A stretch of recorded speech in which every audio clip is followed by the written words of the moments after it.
The message spread through the stars like a cry carried on the wind. The Valorian Concord, a proud alliance of peaceful species, had sent out a desperate call for help. Their colonies were falling one by one to the Drexar swarm, a relentless race of insect-like beings that consumed everything in their path. Worlds once green and alive now stood silent, their forests stripped bare, their oceans poisoned, their cities nothing but dust. The Valorians were builders, not warriors. They had shining cities, great art, and endless knowledge of science, but they had never learned the ways of war. That was why they had allies, civilizations of strength and discipline, species with fleets of powerful warships and grand traditions of battle. Those allies had always promised protection. So when the Concord sent out their call for aid, they expected those mighty fleets to arrive. But as the days passed, no familiar banners appeared in the skies above their burning colonies. No proud armadas came to push back the swarm. Silence filled the void, and fear spread like wildfire through the Concord. And then, something unexpected happened. The first ships to answer were not elegant cruisers of silver and light. They were not from the great empires of the galaxy. Instead, the responding signal came from a small, overlooked world, one most species kept at a distance. Earth. The Valorians were stunned. Earth was not respected among the stars. It was listed in catalogs as a death world, a planet of storms, predators, and conditions that would kill most species within hours. Its gravity was heavy, its weather violent, and its wildlife endlessly dangerous. The general belief was simple. Only the desperate or the reckless would ever live there. When word spread that humans had answered the call, many within the Concord Council whispered in disbelief. Why would they come? What can they possibly do? They are too few. Their technology is crude compared to ours. They are Deathworlders. They do not belong in this war. Yet the humans came. On the edge of the Valorian home system, the alien council gathered in their great orbital station. They expected perhaps a small convoy, fragile ships carrying supplies or medical aid. Something symbolic, not practical. Something they could politely thank before sending them away. But when the human fleet emerged from hyperspace, the Valorians fell silent. The ships that appeared were unlike any they had ever seen. They were not smooth or graceful, not wrapped in shining alloys or adorned with banners of noble houses. Instead, they looked scarred. Their armor was thick, blackened in places, patched with steel plates. Weapons jutted out at odd angles, like claws reaching for prey. These ships looked less like instruments of science and more like predators themselves.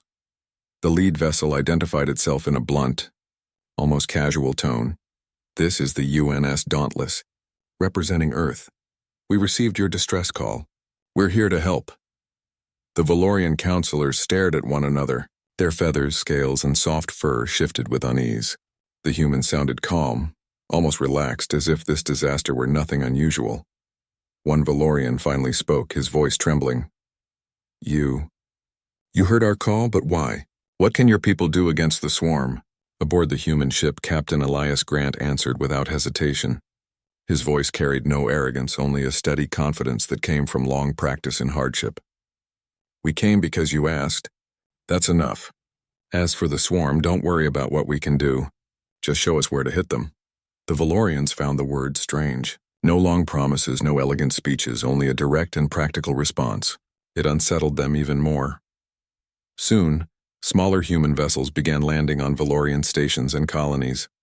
Marines stepped out, humans in heavy armor, faces hidden behind helmets, movements sharp and confident. They inspected defenses, reinforced walls, and drilled the local militia with methods the Valorians found harsh but effective. The aliens had never seen such behavior before. Humans worked quickly, with urgency in every step. They argued with one another loudly, yet still moved as a single unit. They were rough, even reckless, but their energy filled the air like a storm. A Valorian observer whispered to her companion, "They act as though they have done this many times before." Her companion answered, voice low, "On a death world, perhaps they have." Days later, the swarm came. From the dark edge of space, the Drexar fleet descended like a storm of wings. Their ships were vast hives of chitin and bone, alive and hungry. The Valorians, though terrified, had prepared as best they could with human help. Still, their hearts filled with despair as the swarm drew closer. In the command chamber of the orbital station, The Valorian Council watched their screens with dread. The Drexar ships outnumbered anything they could face. Against such a tide, what chance did they have? And then the human fleet moved. Captain Grant's voice rang through the comms. Dauntless to all units. Engage on my mark. Show them what Earth does when the predators come knocking. The humans surged forward, their ships accelerating with brutal speed. Weapons fired in great storms of light and metal. Instead of staying in tight defensive lines, the humans scattered, diving through enemy fire with reckless maneuvers that made Valorian commanders flinch. But somehow, impossibly, it worked. Human ships struck the swarm with fury, tearing holes in their ranks. Where the Drexar expected cautious defense, they found wild attacks. Where they expected retreat, they found humans charging straight into their jaws. The Valorian counselors stared in silence. They had asked for saviors, but what they saw was something else entirely.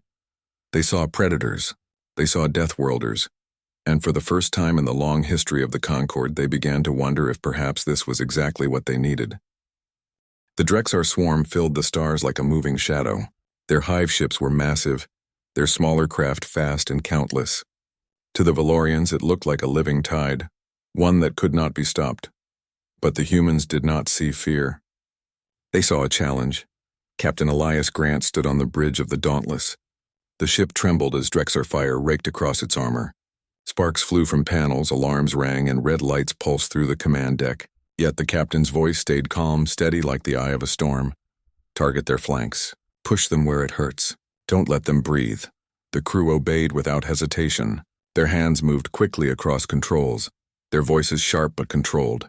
The Dauntless lunged forward, firing rail cannons and missile salvos into the swarm's heart. Every shot tore into the Drexar vessels with brutal precision. The Valorian Council watched through their screens, their hearts racing. To them, the humans' tactics looked like madness. Instead of forming neat defensive lines like most fleets, the humans scattered their ships across the battlefield.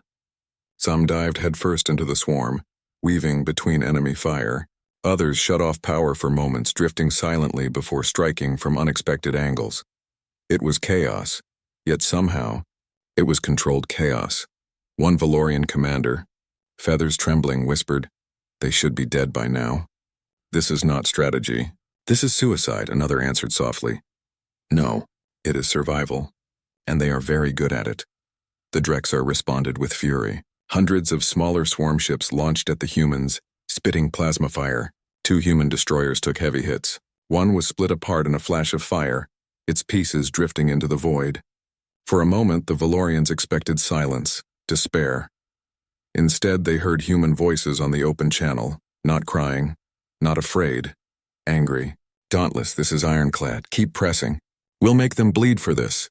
The humans did not retreat. They surged forward harder. Every loss only sharpened their will. Valorian officers could not understand it. Their own fleets would have broken ranks by now. Fear and despair always spread faster than orders. But the humans seemed immune. The more the swarm pushed, the more fiercely the Deathworlders fought. On the ground, the difference was just as clear. Valorian colonies had been turned into fortresses under human guidance. Walls reinforced, choke points built, traps hidden in alleys and fields. Valorian civilians, once helpless, now carried weapons, simple but effective, taught by human marines who drilled them without mercy. When the Drexar landed their creatures on one such colony, the swarm expected an easy harvest. Instead, they found resistance. Human marines led Valorian defenders in ambushes. Plasma fire tore through the air. Explosives set by humans turned Drexar beasts into scattered limbs. Valorians who had never fought in their lives now stood firm, shouting orders and firing weapons with shaky hands but determined eyes. A Valorian elder watched in awe as a human sergeant pulled a wounded alien to safety, firing one-handed at Drexar warriors as if it were second nature. The elder whispered, "They fight as if they were born for this, and perhaps they were." Back in orbit, the battle raged. The Drexar swarm adapted quickly, shifting its formations, trying to trap the humans. A massive hive ship moved forward, its jaws opening to release a beam of destructive energy. Entire Valorian fleets had fallen to such weapons. "Captain," cried a human officer. "Hive ship charging main cannon." Grant did not hesitate. "Then let's cut its throat." The Dauntless and 2 escort frigates accelerated, engines screaming. Instead of pulling back, they closed the distance. Drexer cannons tore into their hulls, ripping armor apart, but still they pressed forward. At the last moment, the Dauntless released a storm of missiles, each one targeting the hive ship's exposed energy vents. Explosions tore through the alien monster, its cannon shattering in a burst of light. The swarm faltered, their great weapon silenced. On the Valorian Council station, stunned silence filled the chamber. None of them had ever seen such reckless courage. None had ever believed survival could be found in such madness. They did it, one counselor whispered. Another answered, voice heavy with awe. They did not fight like us. They fought like their world taught them to fight. With no mercy, no hesitation. The humans, however, did not celebrate. Losses had been heavy. Many ships were gone, and those that remained were damaged. But instead of despair, their voices carried a grim resolve. "This isn't over," Captain Grant said. "The swarm will come again, and we'll be ready." That night in Valorian cities that still stood, lights burned late into the hours. Civilians spoke in hushed voices about the humans. They were unlike any ally the conquered had ever known. They were terrifying, yes, but there was comfort in that terror. For the first time, the Valorians began to believe survival was possible. But deep in the dark, the Drexer hive mind stirred. They had underestimated the humans once. They would not make the same mistake again. Already new ships were gathering, stronger and more numerous. The war was far from finished, and the Valorians now understood the truth. Against such a tide, only the Deathworlders could stand. The stars over Valoria burned with fire. The first battles were won, but the Drexar swarm was not finished. Far from it. From the edge of the galaxy, more hive ships gathered, pulling strength from countless worlds they had already devoured. Scouts reported their numbers were growing faster than anyone had expected. Soon the swarm would return, larger, stronger, and hungry for revenge. The Valorian Council gathered in silence. Hope had been rising since the humans arrived, but now it trembled again. Even the humans could not fight forever. Their fleet was battered. Many ships were lost, and their supplies were running thin. How can they fight such a storm twice? One Valorian elder whispered. Another answered with sorrow. Perhaps they cannot. But aboard the UNS Dauntless, Captain Elias Grant had no time for despair. He stood in the war room with his officers, staring at maps of star systems glowing with red. Drexar controlled space. The swarm was too big, too endless to defeat in open battle. If the humans stayed on the defensive, they would eventually fall. The captain's jaw tightened. We can't wait for them to come again. If we stay here, we die. If we fight them their way, we die. So we fight our way. His officers looked at him, already knowing what he meant. Humanity had learned long ago that survival often demanded risk, impossible risk. On Earth, the weak did not survive storms, fires, or predators by hiding forever. They survived by striking first with courage that looked like madness. Grant pointed to the center of the swarm's territory. Here, the hive ship that leads them. Take out the head and the body falters. They are not unending. They have a core. Break it and they will scatter. The room fell silent. It was a desperate plan, one no sane commander would approve. A strike deep into enemy territory, with a fleet already half destroyed, against a hive ship larger than a city. But for the Deathworlders, there was no hesitation. Then we hit them, said his first officer.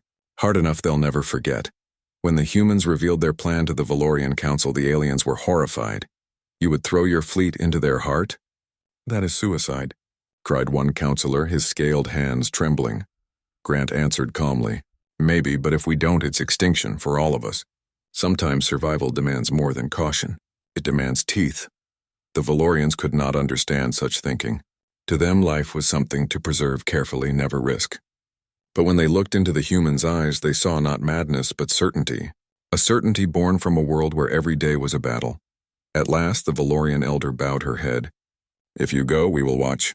And if you fall, we will remember. Grant's voice was steady. No, if we fall, you won't have to remember. You'll still be alive. The journey to the Drexar heart was long and filled with danger. Human ships moved silently through the dark, avoiding swarm patrols, cutting through minefields, and slipping past enemy stations. The fleet was smaller now, only a handful of warships, each scarred and patched from earlier battles. But the crews were ready. Every human aboard knew the risk. None asked for safety. None asked for retreat. They sang together in their mess halls, laughed on the decks, and prepared their weapons as if they were going home after the fight. To them, fear was just another companion. They had lived with it all their lives. Finally, the hive ship appeared before them. It was enormous, larger than any city, shaped like a living mountain drifting through space. Its surface pulsed with sickly light, its countless cannons scanning the void and its massive core glowing like a dark sun. This was the heart of the swarm, the brain that commanded 1,000 fleets. The Dauntless moved into attack position. Silence filled the bridge. Every human felt the weight of what was about to come. Grant spoke softly into the comms. To every ship in the fleet, this is it. You know the odds. You know what we carry on our shoulders. We do this for Earth. We do this for the conquered. We do this because no one else will.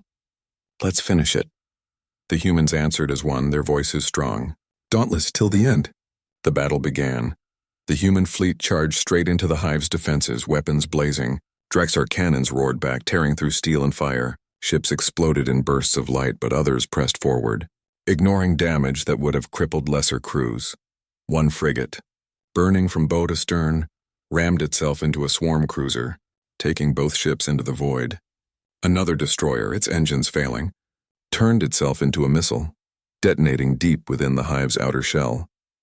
Every sacrifice carved a path closer to the core. At last, the Dauntless reached striking distance, but its weapons alone could not destroy the hive ship. The only way to end it was to strike its heart directly. Grant stood tall. Prepare the reactor. Set it to overload. We're taking this thing with us. His officers looked at him, no fear, only acceptance. This was the human way. If survival demanded sacrifice, then so be it. The ship dived straight into the hive ship's wound, engines screaming, fire trailing from its torn hull. Inside, Drexar creatures swarmed through tunnels, but human marines held them off with steady fire, buying seconds, just seconds, for the final strike. The reactor reached critical. Grant closed his eyes for a moment, hearing the roar of battle, the voices of his crew, the heartbeat of humanity itself. Then the Dauntless erupted in white fire. The explosion was like a star being born. The hive ship cracked, split apart, and dissolved in a storm of light and dust. Across the battlefield, Drexar vessels faltered. Without their leader, their coordination failed. The swarm scattered, confused and broken, retreating into the void. The Valorians, watching from far away, saw the impossible. A single small fleet from a world they had once dismissed had destroyed the heart of the greatest threat the galaxy had ever faced.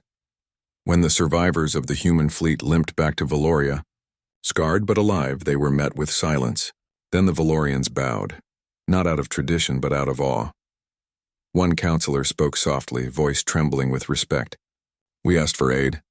We expected saviors of light. But what came instead were the children of a death world, and they saved us all.